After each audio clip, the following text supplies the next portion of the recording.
اعوذ باللہ من الشیطان الرجیم بسم اللہ الرحمن الرحیم قل من حرم زینۃ اللہ التی اخرج لعبادہ والطیبات من الرزق قل ہی للذین آمنوا فی الحیاۃ الدنیا خالصۃ یوم القیامہ کذالک نفصل الآیات لقوم یعلمون۔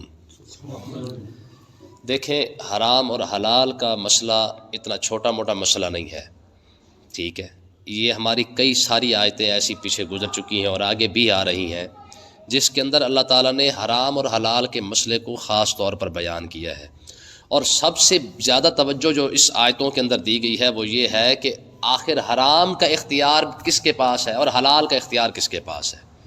بار بار یہ بات سمجھائی گئی ہے کہ اس دنیا کے اندر کسی شخص کے پاس یہ طاقت اور پاور نہیں ہے کہ وہ کسی چیز کو حلال کر سکے یا حرام کر سکے۔ صرف اور صرف حلال اور حرام کرنے کا جو اختیار ہے وہ اللہ اور اللہ کے رسول کے پاس ہے، اس کے علاوہ دنیا کے اندر کسی کے پاس کوئی اختیار نہیں ہے۔ اب دیکھیں، یہاں پہ اللہ تبارک و تعالیٰ نے اسی بات کو جو ہے وہ مزید ارشاد فرمایا ہے، فرمایا قل، اے محبوب آپ ان کو فرمائیں، من حرما، کس نے حرام کیا ہے، زینت اللہ التی اخرج لعبادہ، اللہ تبارک و تعالیٰ کی وہ زینت جو اس نے اپنے بندوں کے لیے جائز فرما دی ہے۔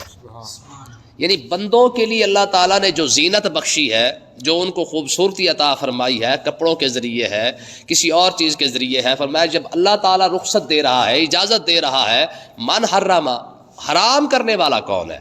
یعنی اس میں رب کا انداز بھی دیکھے کہ اللہ تعالیٰ نے کس انداز کے ساتھ خطاب فرمایا ہے۔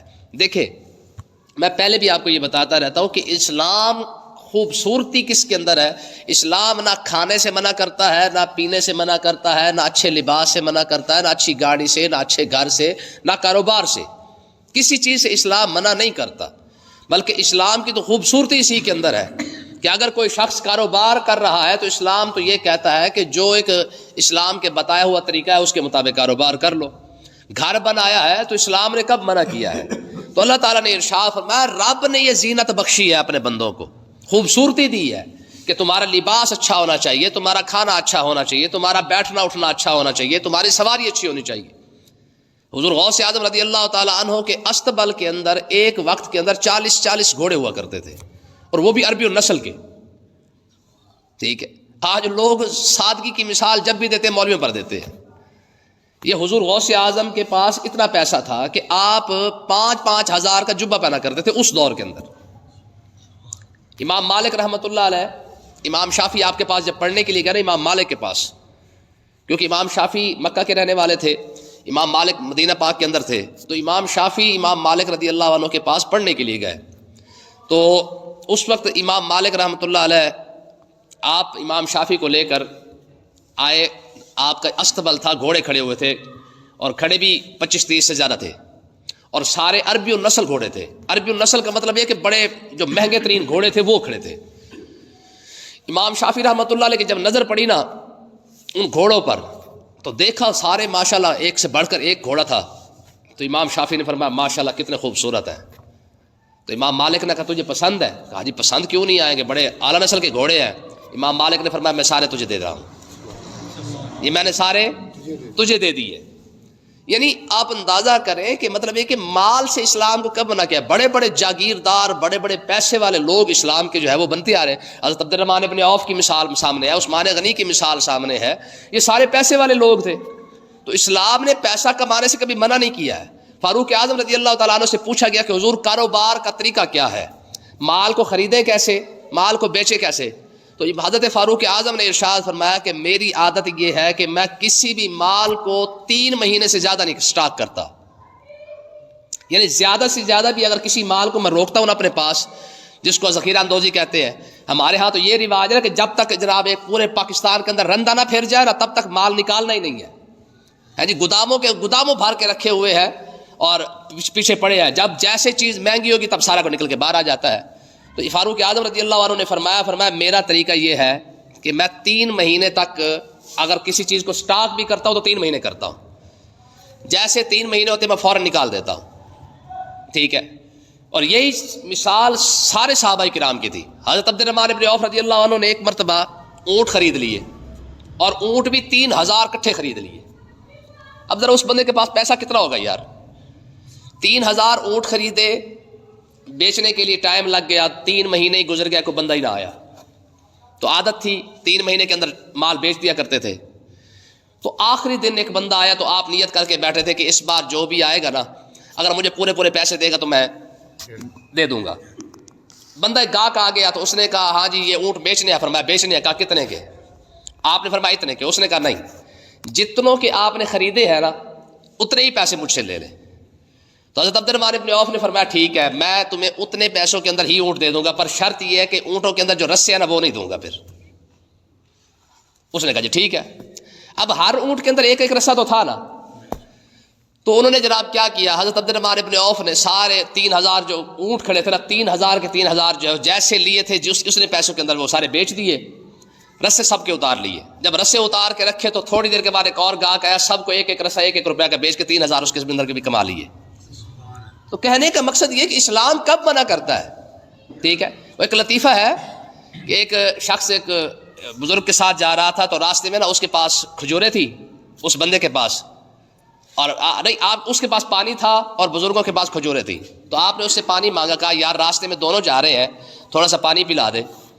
اس نے کہا جی میں تو پوری مشق دوں گا، پیسے لوں گا. کہا کتنے؟ کہا جی 5 روپے لوں گا میں. تو میں یار بندہ کے اندر مروت بھی ہونی چاہیے، کٹھے جا رہے ہیں، اگر تو ایک گلاس پانی پلا دیتا تو کیا جاتا. اس نے کہا جی میں نے 5 روپے لینے پوری مشق کے. آپ نے فرمایا تو پوری مشق پھڑ، اپنے 5 روپے پکڑا اور پوری مشق مجھے دے. اسے پوری مشق لے لی اور آپ کے پاس تھی کھجوریں. تو میں چلو تو نے تو میرے ساتھ اچھا نہیں کیا، میں تجھے مفت کھجوریں کھلاتا ہوں، کھا لے.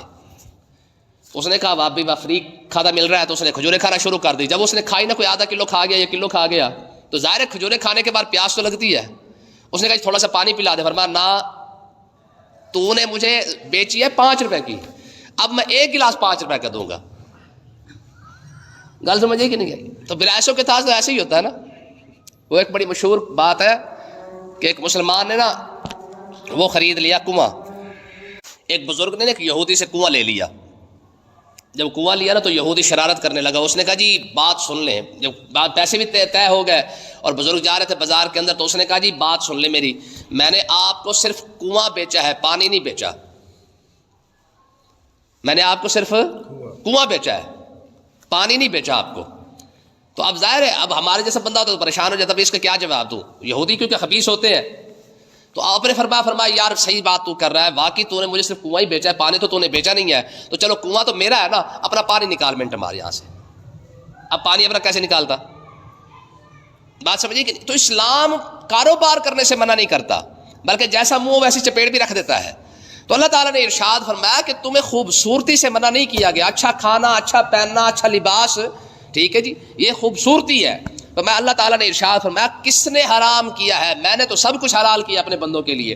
اور آگے دیکھیں میں وَالطَّيِّبَاتِ مِن رِزْقٍ، فرمایا جو پاکیزہ رزق ہے وہ بھی میں نے سب کے لیے حلال کر دیا ہے، کسی پر کوئی چیز حرام نہیں ہے.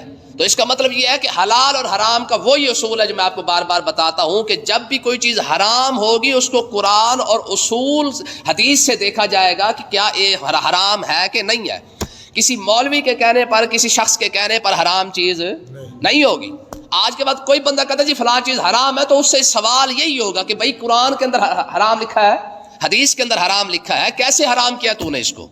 تو اللہ تعالیٰ نے ارشاد فرمایا کہ کل من حرم زینت اللہ التی اخرج لعبادہ، میں نے اپنے بندوں کے لیے زینت بھی حلال کر دی ہے، والطیبات من رزق، اور رزق بھی حلال کر دیا ہے. من حرم، کون ہے اس کو حرام کرنے والا؟ آگے فرمایا کل، اے محبوب آپ سے یہ بھی فرما دے، ہے للذین آمنوا فی الحیات الدنیا، فرمایا یہ جو دنیا کے اندر نعمتیں ہیں نا، چاہے وہ لباس کی صورت میں، کھانے کی صورت میں، جتنی بھی ہیں، فرمایا یہ ان لوگوں کے لیے ہے جو دنیا میں ایمان لائے ہیں. ہمارے بزرگ فرماتے ہیں کہ اللہ تعالیٰ نے نعمتیں مومنوں کے لیے اتاری ہیں، سبحان اللہ، لیکن مومن کی برکت سے اللہ تعالیٰ کافروں کو بھی ساتھ ہی دے رہا ہے. دی مومنوں کو ہے، لیکن مومنوں کی برکت سے اللہ تعالیٰ پوری دنیا کے اندر جتنے بھی لوگ ہیں سب کو عطا فرما رہا ہے. اور آگے فرمایا خالصۃ یوم القیامہ، فرمایا دنیا کے اندر تو اللہ تعالیٰ نے مومنوں کو دی ہے اور ساتھ کافروں کو بھی دے دی ہے، لیکن قیامت کا دن آئے گا خالصۃ یوم القیامہ، قیامت کے دن کسی کافر کو رب نعمت نہیں دے گا، بلکہ خاص کر صرف اور صرف اللہ تعالیٰ قیامت کے دن جتنی بھی نعمتیں ہوں گی صرف مومنوں کو عطا فرمائے گا، کیونکہ کافر کا جو حصہ ہے وہ دنیا کے اندر ہی ہے. بس وہ بھی رب کی رحمت ہے، اس کو ان کو مل رہا ہے، لیکن آخرت کے اندر کافر کا کوئی حصہ نہیں ہے، ٹھیک ہے۔ تو اللہ تعالیٰ نے ارشاد فرمایا کذالک نفصل الآیات لقوم یعلمون، ہم اس طرح اپنی آیتوں کو تفصیل سے بیان کرتے ہیں تاکہ ساری قوم جان لے، ٹھیک ہے۔ کوئی یار یہ نہ کہے جی ہمیں کسی چیز کا پتہ نہیں تھا۔ آگے اللہ تعالیٰ نے ارشاد فرمایا قل، اے محبوب آپ یہ بھی فرمائے انما حرم ربی الفواحش، فرمایا جو چیزیں میرے رب نے حرام کی ہے نا وہ یہ ہے، کون سی؟ فرمایا الفواحش، میرے رب نے فحاشی کو حرام فرمایا ہے، فحاشی کو، ٹھیک ہے۔ ما ظہر منہا، جو اعلانیہ گناہ ہے، و ما بطنا، جو چھپ کر گناہ ہے، ان کو حرام کیا ہے۔ فحاشی بھی یہ بھی حرام ہے، چھپ کر جو گناہ کیے جاتے ہیں وہ بھی حرام ہے، جو اعلانیہ گناہ سب کے سامنے کیے جاتے ہیں وہ بھی حرام ہے۔ والاسم، صغیرہ کبھی جو گناہ ہے وہ بھی حرام ہے۔ والبغی بغیر الحق، اور کسی کے ساتھ جو زیادتی کی جاتی ہے یہ بھی حرام ہے۔ رب نے ان چیزوں کو حرام فرمایا ہے، تم کعبے کے اندر کھڑے ہو کے ننگے ہو کے طواف کر کے ان چیزوں کو حلال حرام کرتے پھر رہے ہو۔ بات سمجھ آئی کہ نہیں آئی؟ کہنے کا مقصد یہ ہے کہ یہ 4-5 چیزیں ہیں جن کو رب نے حرام کیا ہے، فحاشی کو، اور کھلے عام جو گناہ کیا جاتا ہے اس کو، جو چھپ کر گناہ کیا جائے اس کو، والاسم، اور چھوٹے اور صغیرہ کبیرہ گناہ، صغیرہ گناہ کو، والبغی بغیر الحق، اور کسی کے ساتھ زیادتی کرنے کو جو ہے یہ اللہ تعالیٰ نے حرام کیا ہے۔ اور اگلی بات فرمایا وَأَن تُشْرِكُوا بِاللَّهِ، اللہ نے یہ بھی حرام کیا ہے کہ اس کے ساتھ کوئی شریک ٹھہرایا جائے، یعنی رب کے ساتھ شرک بھی نہ کیا جائے، یہ رب نے حرام کیا ہے۔ مَا لَمْ يُنَزِّلْ بِهِ سُلْطَانًا، میں لوگوں کے پاس دلیل ہی کوئی نہیں ہے کہ رب کے ساتھ شریک ٹھہرا لیا جائے۔ کوئی بت کو خدا بنا رہا ہے اس کے پاس دلیل نہیں ہے، جس نے عیسیٰ علیہ السلام کو خدا بنایا دلیل اس کے پاس بھی نہیں ہے۔ آپ پوچھ کے دیکھ لیں کہ ہاں بھئی تم عیسیٰ علیہ السلام کو خدا کیسے مانتے ہو، تو ان کے پاس اس بات کی کوئی دلیل نہیں، ٹھیک ہے جی۔ یہودیوں نے عزیر علیہ السلام کو خدا بنایا تو ان سے پوچھ کے دیکھے بھی تم اس کو خدا کیسے مانتے ہو، دلیل ان کے پاس بھی نہیں ہے۔ اور ہندو تو ویسے فارغ ہے، اس کا جو دل کرتا ہے، جس پتھر کو دل کرتا ہے وہ اٹھا لیتا ہے، اس کو خدا بنا لیتا ہے۔ تو اللہ تعالیٰ نے ارشاد فرمایا ان لوگوں نے جتنی بھی خدا بنائے ہوئے ہیں کسی کے پاس کوئی دلیل نہیں ہے۔ ہاں پھر مسلمانوں کے پاس دلیل کیا ہے؟ فرمایا یہ ساری کائنات جو چل رہی ہے یہ اسی ایک کے بنانے سے ہی چل رہی ہے، ٹھیک ہے۔ علامہ اقبال رحمۃ اللہ علیہ سے ایک انگریز نے پوچھا، اس نے کہا اقبال تیرے جیسا پڑھا لکھا بندہ بھی خدا کو مانتا ہے؟ یہ لفظ تھے اس کے، اس کا مطلب پتہ کیا ہے؟ اس کا مطلب یہ کہ تو چنگی بھلی انگریزی پڑھ کے بھی خدا کو مانتا ہے، انگریزی پڑھنے کے بعد وہ بندے کا دماغ خراب ہو جاتا ہے۔ تو اقبال رحمۃ اللہ علیہ نے فرمایا ہاں میں خدا کو مانتا ہوں۔ اس نے کہا دلیل کیا ہے؟ فرمایا دلیل یہ ہے کہ مجھے اس ہستی نے بتایا ہے جس نے ساری زندگی کبھی جھوٹ نہیں بولا ہے، ہمیں اس نے بتایا ہے جس نے ساری زندگی کبھی جھوٹ نہیں بولا۔ دیکھیں نا جی، آقا علیہ الصلوۃ والسلام کا تو شروع سے لقب ہی صادق اور امین آ رہا ہے نا، ٹھیک ہے جی۔ جب کفار مکہ نے دلیل پوچھی تھی نا کہ جی خدا ایک کیسے ہے، آج تک تو ہمیں کسی نے نہیں کہا کہ خدا ایک ہے، تو حضور علیہ الصلوۃ والسلام نے کیا دلیل دی تھی؟ فرمایا فقد لبثت فیکم عمرا من قبلہ، فرمایا میں نے تمہارے ساتھ زندگی گزاری ہے، بتاؤ کبھی جھوٹ بولا ہے؟ جب میں نے 40 سال کے اندر جھوٹ نہیں بولا نا، اور اس بات کے تم خود بھی گواہ ہو، تو یہ بات بھی ذہن میں رکھ لو کہ اگر 40 سال کے اندر میرا ایک بھی جھوٹ نہیں ہے تو یہ بھی سچ ہے جیسے 40 سال سے میں سچ بولتا آ رہا ہوں، ٹھیک ہے نا جی۔ تو اللہ تعالیٰ نے ارشاد فرمایا ان تقولوا علی اللہ ما لا تعلمون، فرمایا تم اللہ تعالیٰ کی ذات کے متعلق ایسی باتیں کیوں کرتے ہو جس کے بارے میں تم جانتے کوئی نہیں ہو۔ پھر آگے دیکھیں فرمایا وَلِكُلِّ أُمَّةٍ أَجَلٌ، فرمایا ہر ایک کی موت کا وقت مقرر ہے، جو رب کو مانتا ہے اس کا وقت بھی مقرر ہے، جو رب کو نہیں مانتا اس کا وقت بھی مقرر ہے، چاہے کوئی اسے مانے یا نہ مانے۔ لِكُلِّ أُمَّةٍ أَجَلٌ، ہر ایک کا وقت جو ہے وہ کیا ہے؟ مقرر ہے، ٹھیک ہے۔ فَإِذَا جَاءَ أَجَلُهُمْ، جب ان کے موت کا وقت جب مقرر ہے، جو آ جاتا ہے، لا يستاخرون ساعة ولا يستقدمون، نہ ہی وہ ایک لمحہ آگے ہوتا ہے نہ ایک لمحہ پیچھے ہوتا ہے۔ موت کی خوبی یہی ہے کہ اس نے جب آنا ہے تب ہی آنا ہے، نہ پہلے نہ بعد میں، ٹھیک ہے۔ اور یہ ہو ہی نہیں سکتا کہ وہ کل آنی ہو اور پرسوں آ جائے، یا پرسوں آنی تھی اور کل ہی آ جائے، ایسا نہیں ہو سکتا۔ جو وقت لکھ دیا گیا ہے آنا اسی وقت ہے۔ یاد رکھیں موت کا وقت ٹل سکتا ہے پر موت نہیں ٹل سکتی، وقت ٹل سکتا ہے لیکن موت ٹلتی نہیں۔ یہ ممکن ہے کہ موت کا وقت ٹل جائے، ٹھیک ہے، لیکن یہ ممکن نہیں کہ موت ہی سرے سے ٹل جائے، ایسا نہیں ہو سکتا۔ کیوں؟ بخاری پاک کے اندر حدیث پاک موجود ہے کہ موسیٰ علیہ الصلوۃ والسلام کو جب فرشتے آ کے اسرائیل علیہ السلام نے آ کے کہا تھا نا کہ جناب چلے ٹائم ہو گیا، تو انہوں نے کیا کیا تھا؟ آگے سے تھپڑ لگا دیا اور آنکھ بھی نکال دی. جب اللہ کی بارگاہ اقدس میں جا کے حضرت علیہ السلام نے عرض کی پروردگار تو نے ایسے بندے کے پاس بھیجا ہے، ٹھیک ہے، ارسلتنی الی عبد لا یرید الموت، جس کے مرنے کا کوئی پروگرام ہی کوئی نہیں ہے، ٹھیک ہے، وہ تو مرنا ہی نہیں چاہتا، ٹھیک ہے. تو اللہ تعالیٰ نے ارشاد فرمایا کہ اس طرح کریں، موسیٰ علیہ السلام کے پاس جا کے اسے کہیں کہ جناب آپ ایسے نہ کریں، ٹھیک ہے، کل من علیہا فان ویبقی وجہ ربک ذی الجلال والاکرام. فرمایا یہ اصول ہے کہ فانی ہر شے ہے، باقی بقا جو ہے نا وہ صرف اور صرف رب کی ذات کو ہے، موت ہر کسی کو آنی ہے. تو اس اصول کو جو ہے وہ پورا ہونا ہے. ہاں آپ ایسا کر لیں، بیل پر ہاتھ رکھ لیں، جتنے بال آپ کے بیل کے آپ کے ہاتھ کے نیچے آ جائیں گے اتنے سال آپ کی زندگی بڑھ جائے گی. تو حضرت علیہ السلام نے پھر آ کے عرض کی کہ حضور آپ ایسے کر لیں، آپ ہاتھ رکھ دیں، جتنے بال آپ کے ہاتھ کے نیچے آئیں گے اتنے سال آپ کے بڑھ جائیں گے. تو موسیٰ علیہ السلام نے عرض کی پروردگار پھر کیا ہوگا؟ فرمایا پھر بھی موت آنی، پھر بھی موت ہی ہے. مطلب یہ ہے کہ وقت ٹل سکتا ہے لیکن موت خود کبھی نہیں ٹلے گی. یہ اصول ہے. آدم علیہ السلام کی جو زندگی تھی وہ 1000 سال تھی، ٹھیک ہے جی. بعد میں اپنی زندگی کے 50 سال اپنے ایک بیٹے کو دے دیے، ٹھیک ہے جی. عالم ارواح کے اندر نا بیٹوں کو دیکھا، ایک بیٹا بڑا خوبصورت تھا، کہا پروردگار یہ بھی میری اولاد میں سے. فرمایا ہاں تیری اولاد میں سے ہے. کہا ماشاءاللہ اتنا خوبصورت ہے، اس کی عمر کتنی ہے؟ تو اللہ تعالیٰ نے فرمایا 100 سال ہے. کہا یار عمر بہت تھوڑی ہے کہ میں اپنی زندگی کے 50 سال اس کو دیتا ہوں. داؤد علیہ السلام تھے غالباً، ٹھیک ہے. داؤد علیہ السلام کو دیکھ کے نا تو اپنا آدم علیہ السلام نے 50 سال اپنے ان کو دے دیے. اچھا جب وہ 950 سال پورے ہو گئے نا تو حضرت علیہ السلام آ گئے. آج کے حضور ٹائم ہو گیا چلیے. میں میری تو عمر کے 50 سال ابھی پڑے ہوئے ہیں.